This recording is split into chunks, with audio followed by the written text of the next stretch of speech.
Ora bom, eu ainda não comecei, já estou esmagado.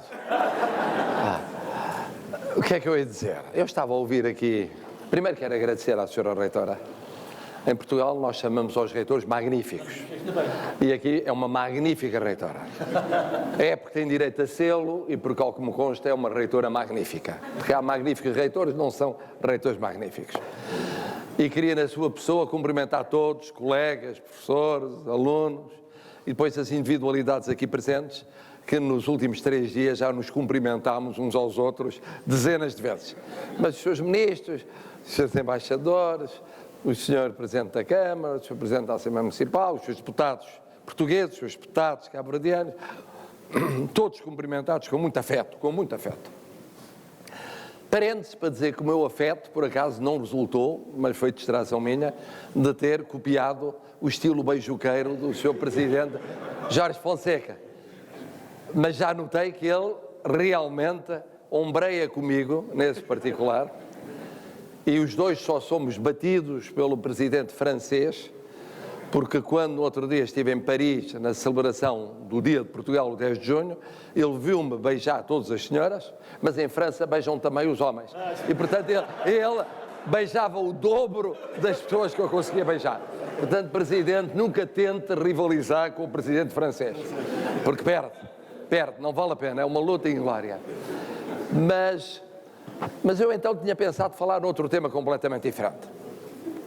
Porque o Sr. Presidente de Cabo Verde já disse, e muito bem, o que é ser Presidente em Cabo Verde, e até já disse um bocadinho o que é ser Presidente em Portugal. E, portanto, está sempre apto a terminado o mandato em Cabo Verde, não sei se tem dupla nacionalidade. Não tem. Não dá. Senão ainda podia candidatar-se em Portugal a Presidente da República. Bom, eu tinha pensado um tema completamente diferente. Eu, de repente, ao entrar na universidade, tive saudades da minha universidade. Por esta altura, pensei o que é que eu estaria a fazer na minha universidade. Nesta altura, estava a dizer aos alunos, falta pouco tempo aos exames finais. Porque lá, os exames finais, ou os testes finais de avaliação contínua, são no princípio de maio. Portanto, estamos nós em meados de abril, é a ponta final. E estava eu a dizer como é que vai a matéria. Já começaram a estudar, estão preparados para isso e começava a discutir essa ponta final. Mas, sobretudo, aquilo que vos queria dizer é como é que eu vejo a importância da universidade, como de todo o sistema educativo, na vossa vida. Mais na vida dos mais novos do que na vida dos mais velhos. Para mim, para ser breve, é muito importante a universidade, como todo o sistema educativo, para nós aprendermos a resolver problemas. Quer dizer, não me interessa empinar, decorar as matérias, decora-se, esquece, decora, esquece. Interessa saber resolver problemas. Eu sou professor de Direito. Como, aliás, o professor foi-se embora? Não. Jorge Fonseca. Para ouvir melhor. Pronto, muito bem. Mas o que acontece é o seguinte, ele tem essa coisa formidável, é que é fascinante. Eu devo dizer que gosto dele há muitos anos, somos amigos há muitos anos, eu sou considerado original em Portugal, eu devo dizer que ele ultrapassa de longe a minha originalidade, o que é um elogio. Bom, o que acontece é o seguinte, merece o aplauso, merece o aplauso. Bom, primeiro, saber resolver problemas. Não me interessa nada que a pessoa decore uma lei. Essa lei, quando acabar o curso, já não existe. Já há outra lei, já outra diferente da outra lei. Interessa é que, vivendo em Cabo Verde, como em Portugal, como em qualquer país do mundo, saibam lidar com as leis. Percebam como é que elas nascem e para que é que servem. Saibam interpretar, descobrir o sentido. Saibam aplicá-las. Primeira ideia fundamental, saber resolver problemas. Cada um na sua área de intervenção. Segundo, saber resolvê-los de uma forma equilibrada.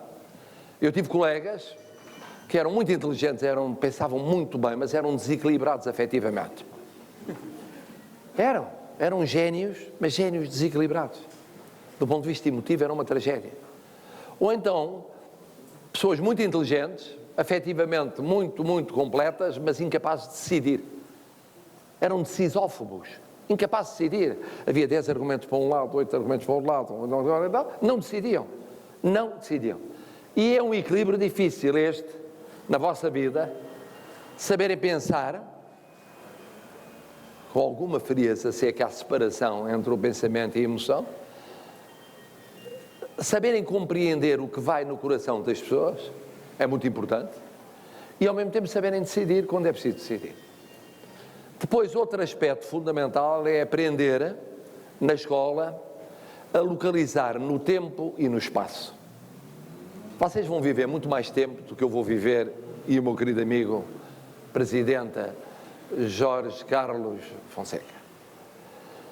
E o tempo é acelerado, cada vez mais acelerado.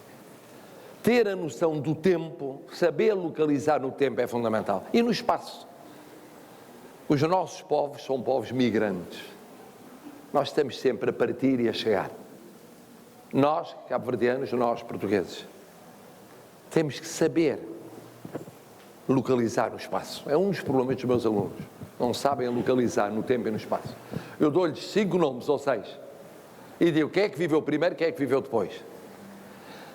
Na história de Portugal é fácil. Se forem dons, é porque são mais antigos do que aqueles que não são. São do tempo da monarquia. Mas a partir daí é uma tragédia. O passado é uma tábua, assim, não direi tábua rasa, mas é assim uma realidade plana. Como se tivessem vivido todos no mesmo tempo. E no espaço, todos os dias na televisão se fala de certos países. Durante um tempo era o Afeganistão. Ou o Paquistão. Por causa do Bin Laden e da Al-Qaeda. Hoje é a Síria. Pois se eu perguntar a alguns alunos meus, os países que têm fronteira com a Síria, praticamente ninguém é capaz de dizer. E todos os dias se fala na Síria. Bombardeamentos na Síria, coisa na Síria, como é na Síria e tal. E esta dificuldade de localizar no tempo e no espaço é dramática, porque vocês já são cidadãos do mundo, vão ser mais. Vão ter um tempo imenso para viver. Depois, outra coisa que têm de aprender é a seguinte: quando os meus pais e os meus avós foram formados e educados, foram formados para ter uma profissão toda a vida. Isso acabou.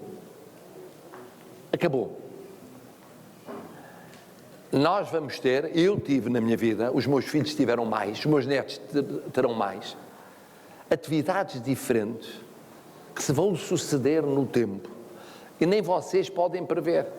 Eu queria ser professor de Direito, queria, mas não previa vir a trabalhar num jornal ou em vários jornais, na rádio, na televisão, presidir uma fundação, entrar em ONGs, IPSS, trabalhar em misericórdia, não previa.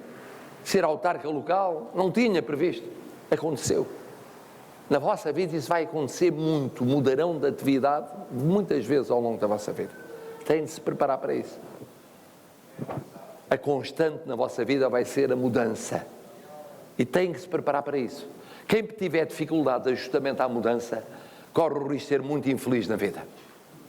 Pessoas muito rígidas, incapazes de se ajustar à mudança. Agora, se tudo muda, há coisas que não podem mudar.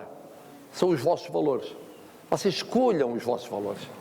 É o que eu dizia aos meus alunos. Eu não imponho valores. Escolham os valores. Mas têm de ter referências. Não pode valer tudo. No contacto com o colega, no contacto com o familiar, no contacto com o vizinho, no contacto com o companheiro de partido, ou de igreja, ou de grupo cultural, ou de grupo desportivo. Há regras no relacionamento com os outros. Quais são as regras? Definam as regras. Só mais 2 notas para passarmos para as perguntas. Uma grande diferença, há 2 diferenças que eu encontro entre o tempo em que eu tinha a vossa idade e este vosso tempo. A primeira é que, quando eu tinha a vossa idade, não havia os meios de informação que há hoje. Não havia internet. Não havia internet. Nós chegávamos às notícias e ao conhecimento do mundo pelos livros, pelos jornais. Quando eu era miúdo, nem televisão havia. Depois passou a haver televisão. E o dia tem 24 horas, na mesma. Tinha e tem. Nós recebíamos 1000 informações para digerir em 24 horas. Vocês recebem 1 milhão. Têm de digerir 1 milhão em 24 horas. É muito mais difícil. Porque digerir é selecionar o que é importante e o que não é, deitar fora o que não é importante, é escolher o que é prioritário. Isto tem 2 consequências. Uma é a dispersão. Os meus alunos são dispersos. Têm um tempo de atenção cada vez mais curto, que é o zapping da internet. É o zapping na televisão. Estão a ver um programa, muito para outro, para outro, para outro. Na internet estão a navegar para aqui, depois navegam para ali, depois navegam para lá e navegam para ali. Eu dava aulas em que tinha as pessoas atentas 30, 40 minutos, depois passaram a estar 20, depois 18, depois 15, agora de 7 em 7 minutos é preciso levantar, mudar o tom da voz, contar uma história divertida, encontrar um exemplo e tal. Esse é um problema. O segundo problema é que a informação sem tempo para digerir faz com que vocês prefiram os exemplos aos conceitos abstratos. Têm mais dificuldade em abstrair. Eu, quando ensinava direito, dizia assim, os contratos, categorias de contratos. Estes, depois dava exemplos. Eu agora tenho que começar pelos exemplos. Se eu começo por ideias muito vagas e muito gerais, as pessoas ligam ao concreto, ligam aos factos. Tem que dizer, compra e venda. Bom, compra e venda é, o senhor faz isto e aquele faz aquilo e tal. É assim.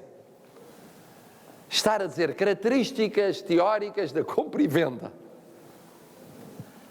Essa dificuldade de pensamento mais geral e abstrato tem a ver com este volume de informação. Último ponto. Eu acho, mas já achava com os meus filhos, e acho com os meus netos, e acho com os meus alunos, porque a informação a digerir é brutal, os jovens de hoje amadurecem mais tarde. Adiam escolhas fundamentais para mais tarde. Por exemplo, em Portugal há o chamado Estatuto Jovem. O Estatuto Jovem vai até aos 30 anos de idade. Em alguns países vai até aos 35. Ora, eu aos 30 anos já tinha estado numa revolução. Tinha tirado o curso e o mestrado. Tinha tido 2 filhos. Tinha tido já várias atividades profissionais. Nunca me passou pela vida dizer que ainda era jovem aos 30 anos de idade. Nem aos 28, nem aos 27, nem aos 25, nem aos 24. No meu tempo passava-se da infância para a adolescência e aos 17 anos para a idade adulta. Para bem e para mal.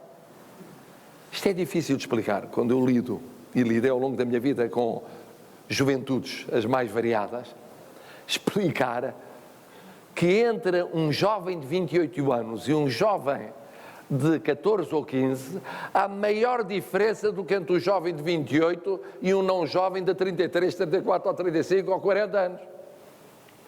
E então eu encontro, a começar, como digo, nos meus filhos, e depois nos filhos dos meus amigos, meus alunos, o adiamento de escolhas fundamentais de vida. As pessoas vão adiando, porquê? Porque querem ter mais informação para optar. Vão adiando porque é complexa a opção. Claro que quando a minha geração optou muitas vezes dando grandes pancadas na parede. Errando muitas vezes. Porque prematuramente, porque ao lado, porque não fazendo, devia ter feito e não. Mas eu sinto que esse é um problema, não é culpa de ninguém, é da avalanche que chega de informação e que é de gestão cada vez mais difícil.